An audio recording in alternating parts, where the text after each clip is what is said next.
사무엘 상하서 말씀으로 함께 보는 새날을 여는 새벽 말씀입니다. 저는 대전평화교회 강민 목사입니다. 오늘 우리가 함께 나눌 말씀은 사무엘하 23장 8절로부터 12절까지 말씀입니다. 다윗의 용사들의 이름은 이러하니라. 다그몬 사람 요셉바세벳이라고 또 하고 에센 사람 아디노라고도 하는 자는 군 지휘관의 두목이라. 그가 단번에 800명을 쳐 죽였더라. 그 다음은 아호와 사람 도대의 아들 엘르아살이니 다윗과 함께 한 세 용사 중에 한 사람이라. 블레셋 사람들이 싸우려고 거기에 모임에 이스라엘 사람들이 물러간지라. 세 용사가 싸움을 도두고 그가 나가서 손이 피곤하여 그의 손이 칼에 붙기까지 이스라엘 사람을 치니라. 그날에 여호와께서 크게 이기게 하셨으므로 백성들은 돌아와 그의 뒤를 따라가며 노력할 뿐이었더라. 그 다음은 하랄 사람 아게의 아들 삼마라. 블레셋 사람들이 사가가 올라 거기 녹두나무가 가득한 한쪽 밭에 모임에 백성들은 블레셋 사람들 앞에서 도망하되 그는 밭 가운데 서서 막아 블레셋 사람들을 친지라. 여호와께서 큰 구원을 이루시니라. 사무엘하 23장 8절로부터 12절까지 말씀입니다. 오늘 우리는 매우 중요한 질문 앞에 서게 됩니다. 바로 나는 지금 무엇을 염려하며 살고 있습니까? 라는 질문입니다. 이 질문이 중요한 이유는 우리가 무엇을 염려하느냐가 우리가 무엇에 기대어 어떤 것을 추구하고 있는지를 보여주기 때문입니다. 사람이 젊었는지 나이가 들은지를 구별하는 여러 가지 방법이 있지만 그 중 하나는 평상시에 어떤 행동을 어떤 생각을 가지고 사느냐로 구분하기도 합니다.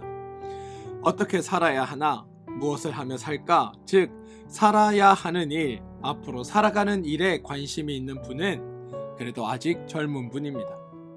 반대로 어떻게 죽어야 하나 혹은 잘 죽어야 할 텐데 라며 죽는 일에 관심을 가지시는 분은 아마 연로한 분이 많으실 겁니다. 그런데 이것보다 더 중요한 구별이 있습니다. 바로 무엇을 염려하며 사느냐입니다. 우리는 죄인이 된 후에 참으로 행복을 누리며 즐겁고 기쁘게 사는 것을 잃어버렸습니다. 어렸을 때는 빨리 어른이 되었으면 하고 미래를 기대하며 소망하며 살아갑니다. 하지만 정작 어른이 되면 어린 시절을 추억하며 예전에는 이랬는데 라며 살아갈 때가 많습니다. 우리는 사실 삶의 모든 순간순간을 행복해하며 즐거워하며 기뻐하며 신나게 살아야 함에도 불구하고 그렇지 못합니다. 왜냐하면 늘 잘못될 것을 염려하기 때문입니다.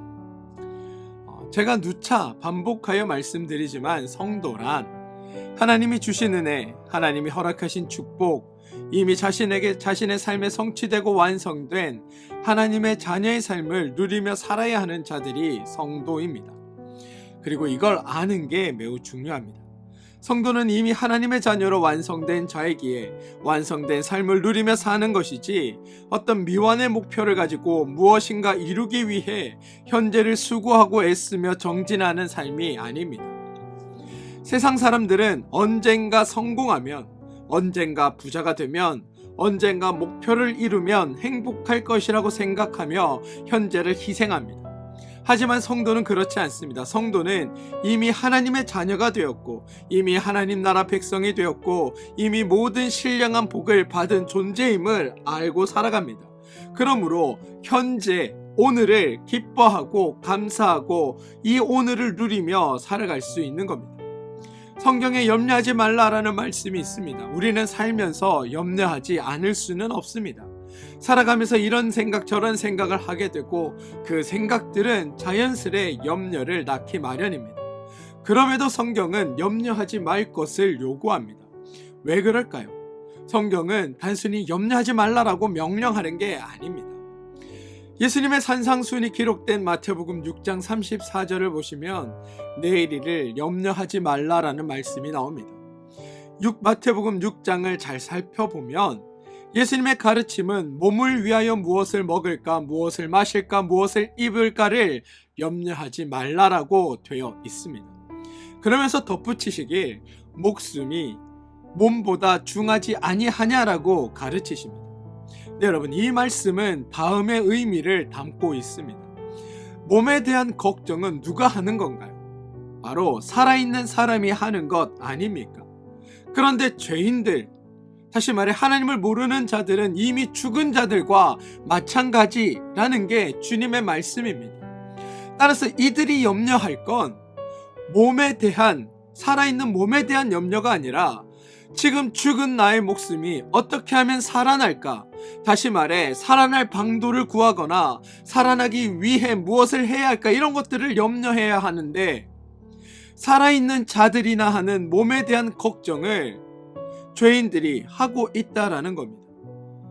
예수님은 제대로 된 걱정, 다시 말해 살아나야 하는 그 일에 너희들이 관심 가지고 그것을 어떻게 이룰지에 대해 고민하라고 강조하시는 게 먼저 그의 나라와 그의 의를 구하라라는 말씀입니다. 그게 널 살아나게 한다. 네가 살기 위해서 먼저 해야 할 건 그의 나라와 그의 의를 구하는 것이다 라고 말씀하고 있다는 겁니다. 죄인된 자들이 정작 구해야 하는 그의 나라와 그의 의는 구하지 않고 무엇을 먹을까, 무엇을 입을까, 무엇을 마실까만 구하고 있는 것, 이게 안타깝다라는 게 주님의 말씀이라는 겁니다. 예수님은 자신의 사역을 통해 성도가 하나님의 나라와 하나님의 의를 소유한 자, 이미 하나님 안에, 하나님 나라 안에 들어와 있는 자로 만들어 주시는 일을 하셨습니다. 그리고 그런 예수님의 사역으로 인해 성도된 우리는 세상 차원의 걱정과 염려를 해서는 안 되는 겁니다. 세상은 무엇을 마실까, 무엇을 먹을까, 무엇을 입을까를 걱정하고, 성도는 이미 하나님 나라 백성이 되었기에, 하나님의 의를 소유했기에 이제 그의 나라를 어떻게 내 삶 속에 구현하며 살 것인가, 그의 의를 어떻게 내 삶의 순간에 적용하며 누리며 살 것인가를 고민해야 하는 겁니다. 오늘 읽은 사무엘하 23장에는 다윗 생의 마지막 부분이 등장합니다. 23장 1절에 이는 다윗의 마지막 길이라 라고 기록되어 있고, 8절에 다윗의 용사들의 이름은 이러하니라 라고 시작하여 39절에 다윗의 용사들의 이름과 업적이 간략하게 소개되어 있습니다. 얼핏 읽어만 봐도 아주 위대한 장수들이 많이 등장합니다. 그리고 우리는 이런 본문을 보며 다윗이 이렇게 용감하고 훌륭한 장수들이 많이 있었던 것을 미루어 볼 때, 다윗은 정말 복이 많은 지휘관이다. 성공하는 사람들은 동역자를 잘 만나야 하고 참모를 잘 두어야 한다. 일이 잘 되려고 하면 인복이 있어야 하고, 다윗에게 이렇게 좋은 장수들이 있었다는 것이 다윗이 타고난 리더십과 더불어 인복이 뛰어났다라는 증거이다라고 결론을 내리기도 합니다. 그런데 여러분, 말씀을 읽고 이렇게 결론 내리면 큰일 납니다. 정말 안 됩니다.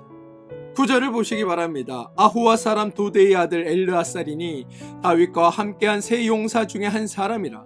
블레셋 사람이 싸우려고 거기에 모임에 이스라엘 사람들이 물러간지라. 세 용사가 싸움을 도두고 그가 나가서 손이 피곤하여 그의 손이 칼에 붙기까지 블레셋 사람을 치니라. 여기까지만 읽으면 이 사람은 대단히 충성스러운 사람입니다. 칼을 붙들고 싸움을 할 때 얼마나 많은 적군과 계속 부딪히며 얼마나 많은 적군을 베었는지 손이 퉁퉁 붓고 그 부은 손이 칼에 달라붙을 정도로 열심히 싸웠다라고 기록되어 있습니다. 엘르아살의 헌신, 충성, 희생, 애국심, 숭고한 왕을 향한 사랑은 정말 표현할 수 없을 정도로 지극하다고 할 수 있습니다. 그런데 바로 그 다음에 전혀 엉뚱한 표현이 하나 등장합니다. 10절 후반부인데요. 그날에 여호와께서 크게 이기게 하셨으므로 백성들은 돌아와 그의 뒤를 따라가며 노력할 뿐이었더라. 이게 여러분 성경의 매우 독특한 표현 중 하나인데요. 앞에서 장수가 훌륭하였더라, 손이 부어 칼이 잡히기까지 열심히 싸우더라라고 표현한 뒤에는 하나님이 크게 이기게 하셨더라라고 표현합니다. 사실 자연스러운 문장이 되기 위해선 일반적으로 두 가지 표현 중 하나만을 써야 합니다. 장수를 부각시키기 위해서는 엘르아살이 손이 피곤하여 그의 손에 칼에 달라붙기까지 블레셋 사람을 크게 치니라, 여기까지만 기록하던지, 아니면 하나님을 드러내기 위해 장수가 누구이든 상관없이 하나님이 이기게 하심에 백전백승하였다라고 기록해야 합니다. 다시 말해 장수를 부각시키든지 하나님을 부각시키든지 한쪽만을 강조했어야 한다는 겁니다. 그런데 오늘 본문은 무엇이라고 되어 있습니까? 바로 장수가 전투하는 표현과 하나님이 이기게 하셨다는 이 표현이 모두 사용되고 있습니다. 그래서 전쟁에서 승리한 것이 장수 때문인지 하나님 때문인지 잘 분간이 가지 않을 정도입니다. 11절에도 여러분 동일한 표현이 나오는데요. 그 사람은 히랄 사람 아게의 아들 삼마라. 블레셋 사람들이 떼를 지어 거기 녹두나무가 가득한 한 밭에 모임에 백성들은 블레셋 사람들 앞에서 도망하되 그는 밭 가운데 서서 막아 블레셋 사람들을 친지라. 그래놓고 12절에 가시면 여호와께서 큰 구원을 이루시니라 라고 표현하고 있습니다. 여호와께서 구원하시고 여호와께서 적군을 물리치시고 여호와께서 이스라엘을 승리케 하셨습니다. 이스라엘이 승리한 것은 삼마 덕분인지 여호와 덕분인지 분간하기 애매하게 기록하고 있다는 겁니다. 그리고 이런 표현 방식이 성경의 독특한 표현 방식이기도 합니다. 성경의 표현 방식, 더 정확하게는 하나님이 일하시는 방식의 차이 때문에 그렇습니다.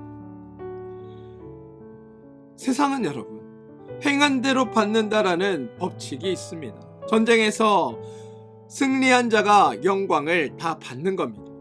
그리고 패배한 자는 모든 것을 잃어버립니다.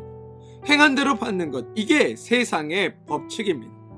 따라서 세상 사람들은 일하면 대가를 받고 일하지 않으면 아무것도 없다, 이게 옳고 정당하다고 말합니다. 그런데 이런 행한 대로 받는 법칙대로는 우리가 살아갈 수 없습니다. 왜냐하면 승자는 언제나 한 사람이기 때문입니다. 승리하여야만 얻을 수 있기에 서로 잃지 않으려고 싸울 수밖에 없습니다.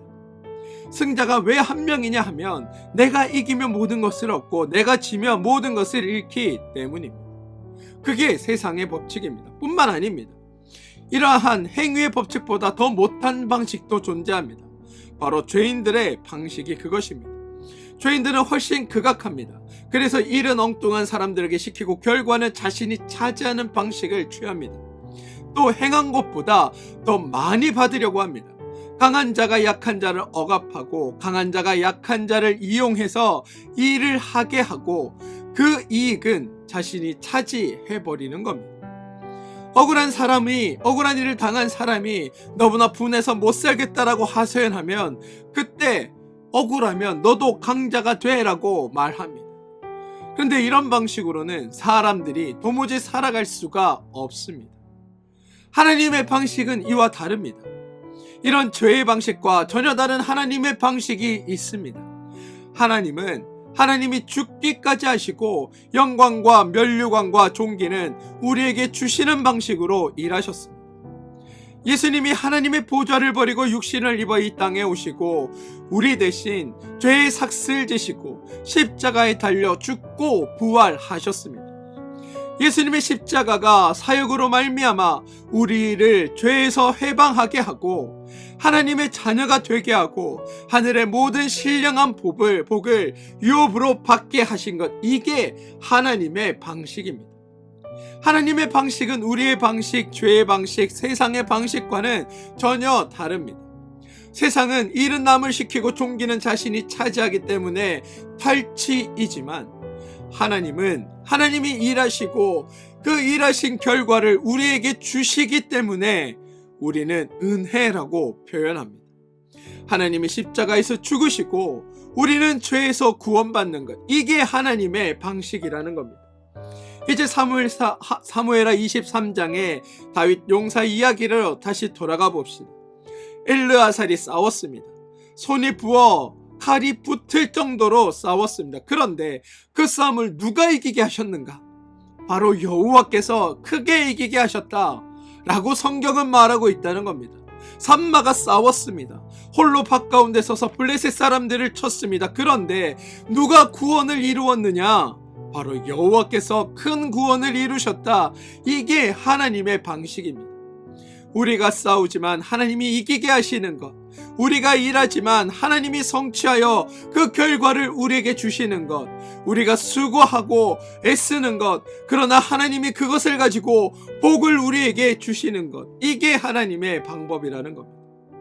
우리가 아무것도 안 하는 것이 아니라 엘르아살이 실제로 싸웠듯이, 삼마가 실제로 싸웠듯이 그들은 자신의 주어진 역할을 감당할 때 그 싸움을 이기게 하신 분은 하나님이시다라고 고백하고 있다는 겁니다. 하나님이 일하시되 사람을 통해 일하신다. 하나님이 성취하시되 우리의 수고를 헛되게 하지 않으신다. 이게 주님의 보응입니다. 이때 하나님의 은혜를 받은 사람은 어떻게 될까요? 기뻐하고 즐거워하고 인생은 살만하다고, 하나님 정말 좋은 분이라고 감사하며 찬송할 수 있는 겁니다. 왜 그럴까요? 내가 싸웠지만 그 승패를 장담할 수 없는 상황에 하나님이 이기게 하셨기 때문입니다. 내가 수고했지만 수고의 대가를 내가 제대로 얻을 수 없는 상황에 하나님이 그 수고의 대가를 온전히 누리게 하셨기 때문입니다. 내가 일했지만 그 성취를 이루시는 분이, 성취를 이루어 주시는 분이 하나님이시기에 우리는 하나님을 기뻐하고 감사할 수 있다는 겁니다. 기독교는 여러분, 멸시천대 십자가를 예수님이 지십니다. 그리고 존귀 영광 모든 권세를 예수님이 지심으로 그것들을 우리로 받게 하십니다. 하나님은 인간을 사랑하시고 우리는 하나님의 원리대로 행하여야만 살 수 있는 겁니다. 사랑하는 성도 여러분, 저는 이러한 하나님의 방식과 원리를 알고 살아가는 여러분들 되시길 소망합니다. 하나님이 다 이루신다, 나는 아무것도 안 해도 된다가 아니라 내가 주어진 일 가운데, 내가 맡은 일 가운데 수고와 열심과 애씀을 다할 때 하나님께서 그것 가운데 승리를 주시고, 그것 가운데 성취를 주시고, 그것 가운데 복을 주시고, 그것 가운데 영광을 주시고, 그것 가운데 은총을 베푸시고, 그것 가운데 존귀를 주시니 그것으로 말미암아 우리 삶이 복되어진다라고 말할 수 있는 것.